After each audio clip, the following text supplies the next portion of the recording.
또 한편으로는 특히 이제 이탈리아 지역에서 또 베네치아라는 데서 이제 상업 조직, 법인이 될 만한 상업 조직이 대단히 많이 발전했는데, 이때 이미 나중에 이제 그 페트라르카라고 불리는 떠다니는 거대한 저택이라고 표현되는 큰 선박이 있는데, 이 선박은 24분지 1의 소유권으로 이렇게 나눠져 가지고 이미 투자를 했다 그래요. 24분지 1씩. 물론 이제 24 계좌라 구자라고 그래야 되나? 24 구자 중에 뭐 여러 개 가진 사람도 있겠지만 이게 쪼개서 매매를 했다는 얘기죠. 그러려면은 제가 아까 말씀드렸듯이 뭐가 필요해요? 저게 얼마짜리인지를 알아야 되잖아요. 서로 매매하려면. 그럼 저게 얼마짜리인지를 알려면 제가 부채와 자산을 어떻게 가지고 있고 얼마만치 돈을 버는지를 알아야 그 가치를 매길 수 있잖아요. 그러니까 오늘 강의 드리려는 게 그런 거예요. 그리고 선박은 언제나 자본주의적이었다. 배에 적재한 상품들은 대개 대금업자들에게 빌린 돈이었다. 뭐 이런 얘기들도 나오고요. 또 이미 베네치아에서 일찌감치 11세기, 12세기 요 사이에 자본과 노동 또는 경영의 분할이 있었다. 뭐 같은 이름인데 소치우스 스탄스는 본국에 머물러 있는 자본가이고, 반면 그의 파트너는 배를 타고 이집트 알렉산드리아를 돌아다니고, 배가 귀환했을 때 그 이름 같은데 프로체스탄스라는 사람은 그 수익이 좋았을 경우 빌린 돈과 수익금을 가지고 자본가 앞에 나타난다. 그러므로 이 경우에 한쪽은 자본가, 다른 한쪽은 경영자라는 것이다. 이런 이제 분할되는 형태까지 나오는 거죠. 투자자와 이제 배 타고 다니는 그 사업가가 이제 분할되는 형태까지 나오는 거죠. 그러려면 또 어떻게 해요? 제가 얼마 버는지 잘 알 필요가 있죠. 예. 그리고 또 이미 베네치아에서는 뭐 없는 게 없었던 것 같아요. 시장, 창고, 전기시장, 조폐국, 궁전, 국립조선소, 세관, 모든 게 다 있었다 그러고, 은행가들은 손에 펜과 공책을 들고 계좌간 이체를 기입했다. 이게 이제 기입 또는 기장이란 방법은 화폐 교환에 의존하지 않고 또 다음번 정기시가 열릴 필요도 없이 계좌이체를 통해서 상해들 간의 거래를 현장에서 해결하는 놀라운 방법이었다. 스크리타 은행은 일부 고객들에게 당좌 대월까지 허용해 주었다. 또 어음의 일종인 채돌레라는 걸 발행하기도 하고 고객들의 예탁금으로 투기를 하기도 했다. 그래서 요 이제 서양 경제사에서 이건 아주 고전적인 책이에요. 물질 문명과 자본주의라고. 그 불란서의 뭐 역사의 교황이라고까지 얘기하는 이제 브로델이라는 역사학자가 있습니다. 그래서 이제 이분이 지은 책인데, 제가 이제 여러분들한테 지난번 주식 강의할 때 한 연초 1, 2월 달에 제가 이 책을 아주 재밌게 읽었어요. 근데 이제 도전한 거죠. 한 400~500페이지짜리가 한 6권 돼요. 이 책이 굉장한 역작으로 평가받는데, 혹시 시간 되시면 이렇게 읽고 보면은 유럽 역사가 굉장히 상세하게 나와 있어요. 그래서 제가 지난번 말씀드렸던 그 왜 유럽 사람들, 대부분의 사람들은 그 바닥에 뭐 마루 깔고 이런 거 아니고 그냥 흙바닥이고, 거기다가 그 볏짚 말린 거 그 깔고 잤다 그러잖아요. 그냥 바닥에서. 침대 이런 것도 없었대요. 이런 때 한 군데서 모여서 자고. 그래서 이게 문턱을 그 영어로 스래쉬 홀드라고 그러는데, 스래쉬가 저기죠, 집단, 홀드는 잡다. 그러니까 이게 집단이 못 넘어가게 잡는 게 문턱인 거예요. 유럽 애들은. 그 집단을, 문턱이 없으면 집단이 문 밖으로 나갈 거 아니에요. 그게 방한제인 거예요. 보온제. 그러니까 이제 그렇게 살았다는 얘기죠. 그래서 뭐 좀 여담이지만 그렇게 한 방에서 다 온 가족이, 대부분의 그 농촌의 서민들이 지내다 보니까 대부분의 그 연애 행위는 봄이 돼서야 이루어지는, 그것도 야외에서. 방에서는 뭐 엄두도 못 내고 다 같이 사니까. 네, 뭐 유럽 사람들 그랬다 그래요. 네. 아무튼 그래서 그런 얘기고요. 그러면은 뭐 조금 다른 얘기인데, 유럽은 그런데 유럽은 이제 이렇게 해서 이제 종교 조직이나 상업 조직이 이제 법인체로 발전하기 시작했는데, 그러면 이제 동양에서는 그럼 어땠는지가 이제 좀 기록이 나와 있는데, 이제 먼저 중세 인도 같은 경우에 기원 후 450년에 산치라는 지역의 대수도원에서 발견된 비문을 해석했더니 하리스 바민이라는 여자 신도가 12디나르라는 돈을 고귀한 승려 공동체에 시주한다. 그런데 5디나르에서 나오는 이자는 승려 5명에게 매일 식사를 제공하는 데 사용하고 3디나르에서 나오는 이자는 이 여자의 부모를 기리는 등 3개를 밝히는 데 사용해라. 이렇게 아예 딱 그 묘비에다 적었다는 거죠. 그러니까 이렇게 시주하고 죽은 거죠. 이때 벌써 수도원에다가 이제 사원이죠. 절에다가 시주하고 그 절이 이 돈을 개인들 돈 상인들한테 이제 융자를 했다는 얘기예요. 그래서 당시 그 인도 지방의 법전을 보면 이 디나르는 그 로마 유럽에서 온 데나리우스라는 데서 유래된 화폐 단위이고, 그 알렉산더가 인도까지 갔다 그러잖아요. 은을 단위로는. 그다음에 실제 거래는 이제 가죽, 비탄, 밀, 비단, 밀, 버터 이런 걸로 했고, 당시 법전에는 이런 품목에 대한 적정 이자율이 상세하게 기록돼 있대요. 그러니까 요걸 받을 수 있게. 그다음에 이제 인도에 우리 유명한 그 카스트 제도 있죠. 뭐 브라만 계급이 있고, 뭐 싸운 전사 계급이 있고, 뭐 평민, 농민이 있고, 뭐 천민이 있는데 그 월간 받을 수 있는 이자율도 신분에 따라서 다 틀리더라고요. 최대한, 그러니까 신분이 높으면 싸죠. 그때나 지금이나 신분이 낮으면 되게 비싸서 제가 책에서 보니까 그 최상위 계층은 월 2%가 최고 이자율인데, 예, 저 밑에 천민은 월 5%더라고요. 그 연간 60%까지도 엄청난 고리대였는데, 어쨌든 그렇게 이자가 나오고, 또 상거래 이자든 또는 개인에 대한 그냥 융자든 어쨌든 간에 그런 행동을 중세 인도에서는 이미 사원들이 하고 있더라라는 것이고, 또 중국도 마찬가지예요. 이 중국은 언제 들어왔다 그러죠? 위진남북조 시대 때 뭐 저 중국에 불교가 들어갔다 그러잖아요.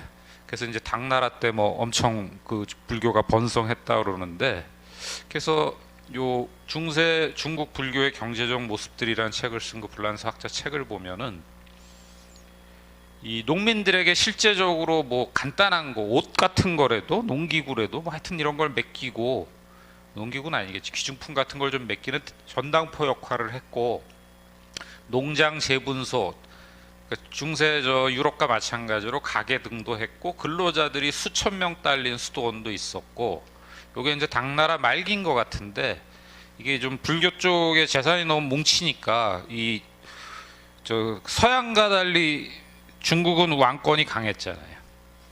사원 해산령을 내리는데 당시에 총 4,600개 사원이 해산돼 가지고 26만 명의 승려가 가족에게 돌아갔고 15만 명의 사찰 농노가 해방된 일도 있었대요. 그러니까 우리도 왜 고려 때 보면은 불교가 굉장히 융성했지만 또 폐해도 좀 있었다 그러잖아요. 마찬가지로 이제 이 당나라 때 불교가 이제 굉장히 위세를 떨쳤다는 얘기죠. 그래서 법인처럼 이제, 근데 이제 중국에서는 서양처럼 막 법인을 만들어주고 발전하진 못한 거죠. 차이가 있죠. 인도나 중국에서는. 근데 서양은 이제 법인으로 막 간 거죠. 그게 수도원에서부터 시작해. 차이는 제가 보기에는 서양은 왕권이 약하고 동양은 왕권이 강한 거죠. 그러니까 오히려 서양이 지금의 그 자본주의적인 물질 문명이 발전하게 된 거는 중세 때 왕권이 약해서, 왕권이 강한 동양에선 그걸 다 억누른 거죠. 이런 자생적인, 왜 권력에 도전하니까, 돈이 많아지면 권력에 도전하잖아요. 그러니까 다 이렇게 없애버리는 거죠. 좀 크면. 예.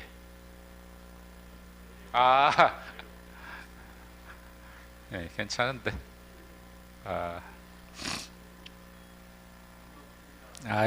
예, 감사합니다. 그래서 이쪽에서도 서양과 마찬가지로 이런 그 종교를 중심으로, 종교 수도원을 중심으로 한 법인체가 나타나는, 경제가 발전하는 시도가 있었지만, 이제 인도나 중국 쪽에서는 이게 크질 못하고 서양에서는 이제 많이 컸다. 이게 이제 차이점인 것 같고, 또 한 가지는 이제 크게 보면은 왜 제가 지난번에 그 부처님, 뭐 공자, 소크라테스가 한꺼번에 다 나타난 BC 6세기, 5세기를 추계 시대라고 말씀드렸잖아요. 그때 이제 한참 뭐 알렉산더 대왕이든 중국의 춘추 전국 시대든 뭐 로마 시대든 엄청나게 이제 철기로 인해서 전쟁을 하다가, 그때 나타났던 공자님, 부처님, 뭐 예수님 말씀은 그때는 아무도 안 듣다가 어떻게 이렇게 중세 시대 때 가지고는 싹 그렇게 돌변해 가지고 다들 이렇게 부처님 말씀을, 저 인도는 조금 다른가, 하여튼 중국 뭐 한국 뭐에서 다 열심히 그렇게 섬기고 절이, 또 서양은 기독교가 또 완전히 이 사회를 장악해서 어떻게 이렇게 싸움질을 하던 인간들이 온순해졌는지, 참 이 역사가 돌고 도는 것 같아요. 그랬다가 또 이제 바뀌는 건데, 하여튼 이 중세 시대 때는 추계 시대에 나타난 사상가들의 사상을 정말 절대절명의 진리로 알고 또 받들던 시절로 바뀐 거죠. 희한하게. 그렇게 했지만 어쨌거나 이런 그 지금과 같은 근대 사회로 바뀌기 위한 모습들이 있었는데, 그게 중심은 이 종교 단체, 이런 법인들을 통해서 이루어지고 있었다. 그 다음에 이제 동양에서는 그렇지 않았지만 서양에서는 이런 이제 상업 단체들도 또 많이 만들어지고 있었다. 이런 얘기죠. 그래서 요거는 이제 지난 시간에 한번 했던 건데, 화폐 통일이 있었고, 환전업자가 은행 예금업자가 됐고, 환호음이나 지불증서 등의 종이 화폐가 등장하면서 이제 제3자에게 양도 가능한 채무로 탈바꿈하기 시작했다. 이게 이제 되게 중요한 거죠. 그래서 처음에는 그 은행이 돈을 직접 빌려주는 게 아니라 빌려가는 사람과 빌려주는 사람이 만나서 거기서 중개해주는, 그리고 증인으로서 역할을 해주는 거라고 했었죠, 제가. 그러다가 이제 점차 은행이 자기가 빌려서 저 뒤에 누가 있는지 모르는 거죠. 그리고 꿔주는 그런 역할로 이제 변화하기 시작하는데, 그러기 위한 단계 하나가 14세기 지중해 지역에서 환전 또는 은행업자들은 도시 국가들로부터 이제 허가증을 구입하는 시대로 이제 바뀌는 거예요. 그러니까 영국 은행보다 한 300년 빠른 거죠. 이런 모습이. 그래서 이게 좀 통일할 필요가 있겠다라고 은행이나 각 이탈리아의 도시 국가들이 느껴서 이런 환전 업무나 위변조 주화를 선별하고 통화 유통 전반 감독 기능과 같은 공공 기능을 은행이 해라. 우리가 허가증을 줄 테니까. 대신에 항상 이게 중요해요. 감사를 받을 수 있는 상태로 장부를 잘 정리하고 있어라. 지금도 일반 사기업과 다르게 우리나라도 금융기관이라고 이름 달고 있는 데에는 언제든지 금융감독원의 감사를 받을 수 있어야 돼요. 지금도. 뭐 우리나라만 그런 게 아니라 뭐 어느 정도 나라 꼴을 갖춘 나라에서는 금융기관을 영위하려면, 그러니까 금융기관을 영위한다는 거는 결국 남의 돈을 받고 그걸 대출해 주려면, 자기 돈만 하면 안 그렇죠. 그러려면 이 감독을 받을 자세를 항상 갖추고 있어라. 감독을 받을 자세를 갖춘다는 얘기는 장부를 정확히 잘 기재하고 있어라, 이런 얘기인 거죠. 그래서 수시로 나올 수가 있는 거예요. 회사들은 그렇지 않죠. 예. 그 은행이나 금융기관하고 틀리죠. 그리고 이제 좀 혜택을 주는데, 은행의 장부 기입사항, 그러니까 예금이나 대출이나 계좌 이체한 거를 이제 재판의 증거로 인정해 주는 거죠. 아까 제가 말씀드렸죠. A라는 사람하고 B라는 사람하고 이제 빌려주고 빌려받는데, 가서 중간에 은행가가 임석을 하게 되면 이제 그 기입을 할 거 아니에요. 그럼 그 이제 재판의 증거로 인정해 주니까, 요즘으로 치면 이제 뭐 변호사 사무실에 뭐 공증 업무 비슷한 거 또 한 거죠. 혹시 공증 해보신 적 있으세요? 안 해보셨나요? 변호사 3명 이상 모인 사무실에 가면 공증해 주거든요. 이 공증이 뭐냐면, 둘이 싸우더라도 이거 공증한 그 문서를 갖고 있으면 재판할 필요가 없어요. 그대로 법원이 그 강제 집행, 예를 들면 뭐 팔아서 처분할 수 있는 권한 같은 걸 그냥 주는 게 공증인 거예요. 그러니까 재판에 안 붙이는 거죠. 거기까지인지는 모르겠지만 하여튼 이렇게 인정을 해줬대요. 재판의 증거로다가. 예. 더우세요? 어떻게 뭐 에어컨을 틀어야 되나요? 저걸 좀.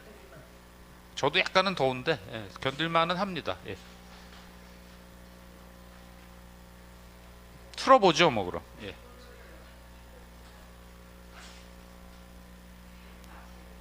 네.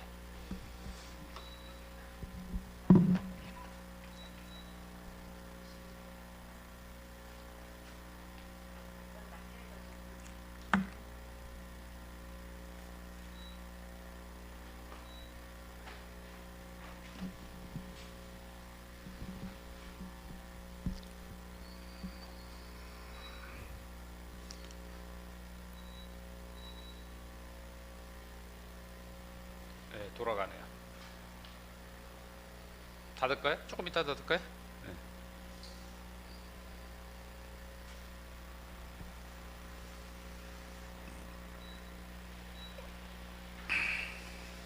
그리고 이제 또 혜택을 주는 게 그 도시국가 자체가 또는 도시국가의 왕 자체가 그 은행의 또 최대 고객인 거죠. 지난 시간에 말씀드린 대로 뭐 그 국채 증서 같은 거 발행할 때 은행을 통해서 이제 유통되게 한다든가, 왜냐면 원금 만기를 없앴다 그랬잖아요. 사고 팔게. 지난 시간에 말씀드린, 그래야 사고 팔잖아요. 영구채라고, 만기 없는. 그 다음에 이제 지금도요, 예전에 제가 은행원 할 때 법원에 가서 이렇게 딱 한 번 해본 적이 있어요. 이제 안 된 얘기인데, 이제 잘 돈을 못 갚는 그 기업체 있으면 이제 공장 팔아서 경매 붙여서 배당금 받잖아요. 다른 사람이 사면. 그럼 그 돈을 어디서 줬냐면 그 옛날 얘기인데 조흥은행 가면 국고수표라는 걸 줬어요. 보신 적 없으시죠? 인터넷 치면 나올 거예요 아마. 예? 상업은행은 서울시은행이었어요. 예, 상업. 예, 예. 지금 상업은행 없죠. 우리은행이죠. 산업은행. 산업은행은 그런 거 안 했어요. 그거는 대규모 융자를 하는 은행이었고, 법원의 업무를 대리해주는 은행은 예전에 조흥은행이었어요. 지금 아마 신한은행이 그대로 할 거예요.